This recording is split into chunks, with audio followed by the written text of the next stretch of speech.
So the LHC is basically the most fundamental of experiments. It's like what any child would design as an experiment. You take two things and you smash them together.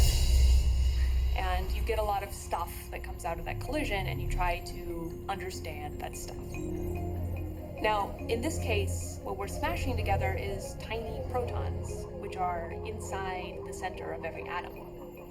And in order to get them going as fast as possible, we have to build this huge 17-mile ring. And we run those protons around the ring multiple times to build up speed, almost to the speed of light.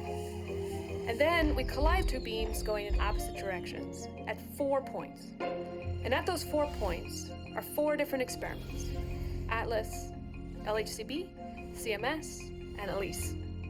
Now I work on the ATLAS experiment. And ATLAS is like a huge 7-story camera that takes a snapshot of every single collision. And that's billions of collisions.